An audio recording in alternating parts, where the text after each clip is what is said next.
Class 7 और 8 के computer subject में आप लोगों का स्वागत है। जैसा कि हम लोग क्लास 7 के बुक से लेसन 5 पढ़ रहे हैं और मैं ये बताया हूँ पिछले वीडियो में कि ये 7 और 8 दोनों के लिए यूजफुल है।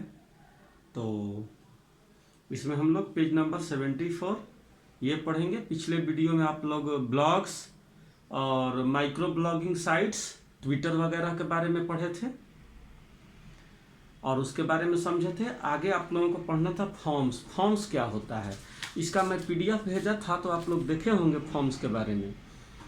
तो सिंपल समझ लीजिए, फॉर्म एक तरह का माध्यम है, मीडियम है। क्या करता है, जिससे हम लोग किसी भी टॉपिक पर एक दूसरे से डिस्कशन कर सकते हैं। एक दूसरे मतलब जो लोग फॉर्म साइट पर जुड़ेंगे वो लोग। जैसे इंटरनेट पर लाखों फॉर्म्स मौजूद हैं और लाखों के अनलिमिटेड मौजूद है, जिसकी मदद से कोई भी व्यक्ति एक डिस्कशन कर सकता है या किसी टॉपिक पर डिस्कशन कर सकता है। इंटरनेट के ज़्यादातर फॉर्म में कोई भी एनोनिमस तरीके से कुछ भी पोस्ट कर पाता है।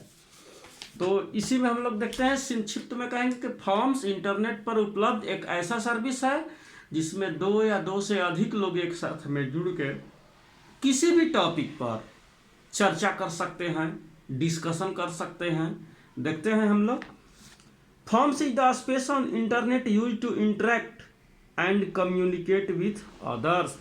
फॉर्म्स एक ऐसा जगह है, स्पेस है, जहाँ पर कुछ लोग जुड़ करके एक दूसरे से इंटरेक्ट हो सकते हैं, संबोधित हो सकते हैं या संबोधित कर सकते हैं और कम्युनिकेशन कर सकते हैं, आपस में वार्तालाप या डिस्कशन कर सकते हैं। फॉर्म अलाउज मल्टीपल यूजर्स, यह मल्टीपल यूजर को अलाउ करता है, एक यूजर को नहीं, दो या दो से अधिक यूजर्स को। These users discuss various topics in chat rooms, messaging Windows, calendars etc। अब वो यूजर क्यों जुड़ते हैं भाई फॉर्म्स पर? तो वो यूजर जुड़ते हैं अलग अलग टॉपिक पर, विविध प्रकार के टॉपिक पर डिस्कशन करने के लिए।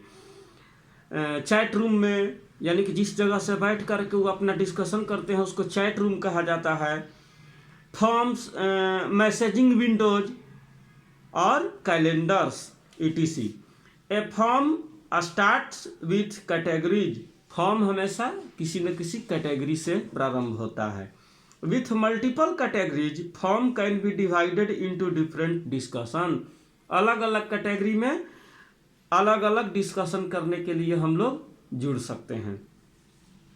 ए फॉर्म कंटेन्स नंबर ऑफ सब फॉर्म। फॉर्म में सब फॉर्म्स का सब फॉर्म्स होता है, एक फॉर्म में सब फॉर्म्स हो सकता है। दिज सब फॉर्म्स में contain various topic and post. यह सब फॉर्म जो होता है यह विविध प्रकार का टॉपिक और पोस्ट से भरा रहता है। अलग अलग सब फॉर्म अलग अलग टॉपिक और पोस्ट के लिए होता है। Every new discussion in form is called thread. प्रत्येक नया डिस्कशन फॉर्म में थ्रेड कहा जाता है। क्या कहा जाता है? थ्रेड कहा जाता है। Many people can reply to thread. बड़े बहुत सारे लोग इन थ्रेड का जवाब दे सकते हैं, रिप्लाई कर सकते हैं। Message submitted by form member is called post.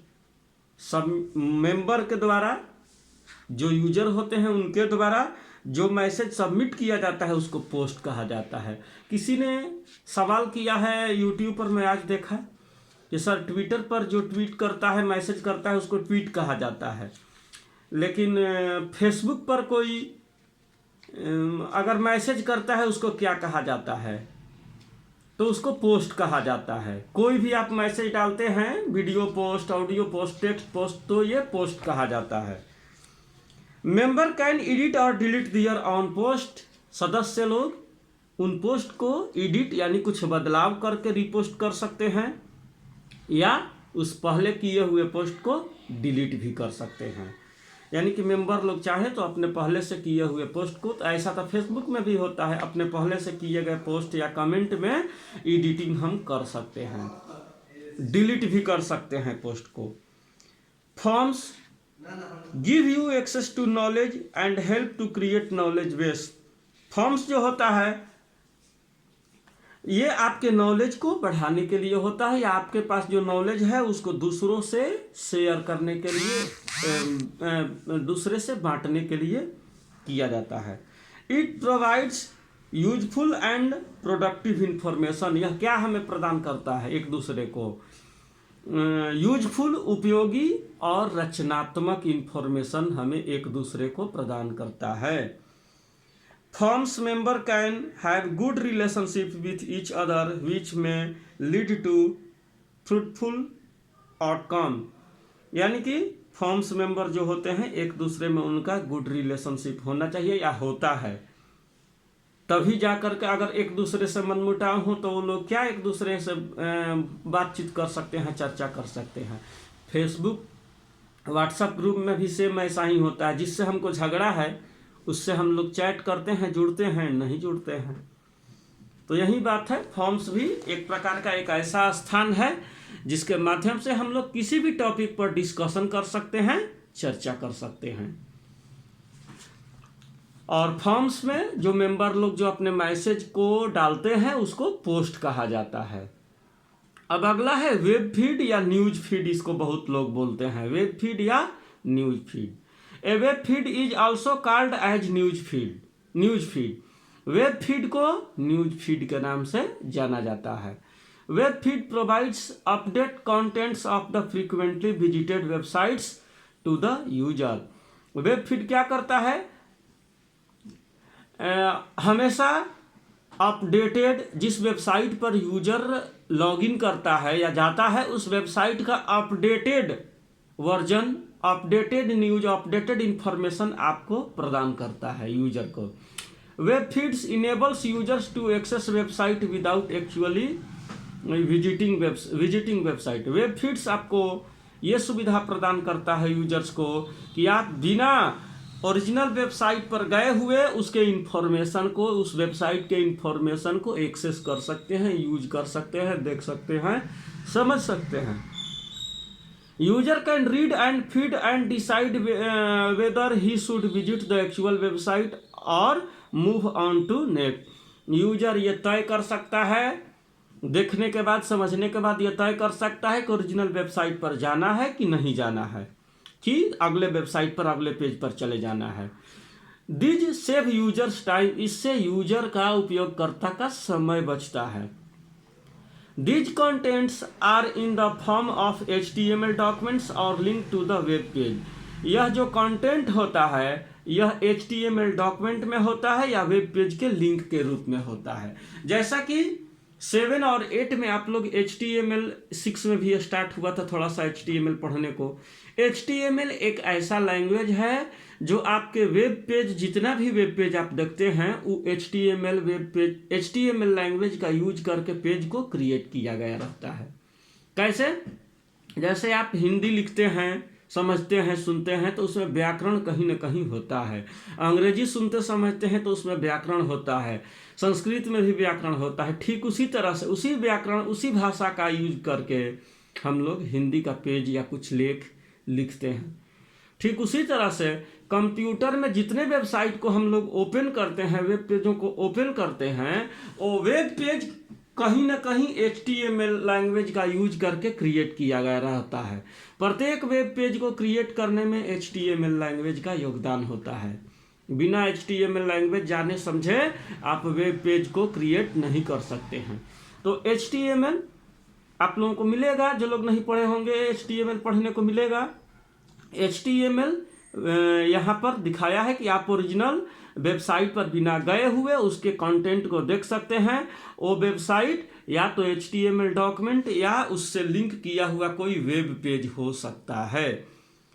Web feeds provide the summary of the updated document. Web feeds जो होता है ये अपडेट किए हुए डॉक्यूमेंट का समरी होता है, सारांश होता है एक तरह से कि क्या क्या अपडेट किया गया है। Web feed, you can read web feeds using feed reader और RSS रीडर। आप वेब फीड को रीड कर सकते हैं फीड रीडर के द्वारा या RSS रीडर के द्वारा रीड कर सकते हैं। RSS reader is software. RSS reader क्या है? एक सॉफ्टवेयर है, प्रोग्राम है जिसकी सहायता से हम लोग वेब फीड को रीड करते हैं। This software is use to gather and display information and provide updates, summaries, headlines and links for new content published on the website.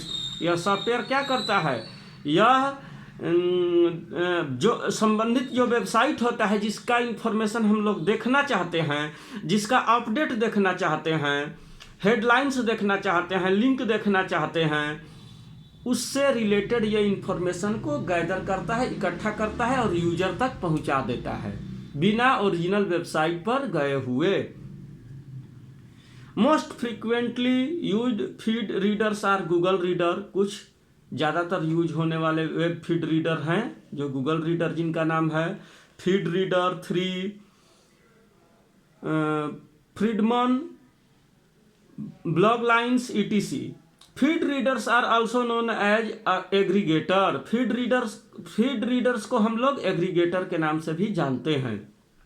Web browsers like Google Chrome have built in feed readers. Web browser जो होता है जैसे कि Google Chrome, Mozilla Firefox, वो क्या करता है, वो फीड रीडर से युक्त होता है, उससे हम लोग इन्फॉर्मेशन को पढ़ सकते हैं। गूगल सर्च में हम लोग कोई इन्फॉर्मेशन किसी वेबसाइट के बारे में जानकारी प्राप्त कर सकते हैं बिना उस वेबसाइट को खोले हुए, या गूगल सर्च से तो हम लोग बिना गूगल सर्च से हम लोग किसी भी टॉपिक पर जानकारी, किसी भी वेबसाइट, किसी भी ऐप या किसी भी वस्तु के बारे में हम लोग जानकारी सर्च करके बिना उस वेबसाइट पर गए हुए या उसके ओरिजिनल वेबसाइट पर गए हुए प्राप्त कर लेते हैं। तो उम्मीद है कि आप लोग समझे होंगे इतना चीज़ को। अब अगले वीडियो में हम लोग क्लाउड कंप्यूटिंग देखेंगे। क्लाउड कंप्यूटिंग के बारे में मैं इतना कहना चाहूँगा कि क्लाउड कंप्यूटिंग आज के समय में बहुत तेज़ी से यूज होने वाला कंप्यूटिंग है। इसमें हम लोग पेन ड्राइव, CD, DVD में अपने स्टोरेज को ना स्टोर करके, हार्ड डिस्क CD में स्टोरेज ना करके, इलेक्ट्रॉनिक रूप से कहें तो स्काई ड्राइव में यूज हम लोग करते हैं, या कुछ ऐसे वेबसाइट बने होते हैं उसके ड्राइव पर हम लोग अपने इंफॉर्मेशन को स्टोर करते हैं। इसके बारे में हम लोग पढ़ेंगे, आप लोग थोड़ा सा देख लीजिएगा। आज के लिए बस इतना ही। Thank you.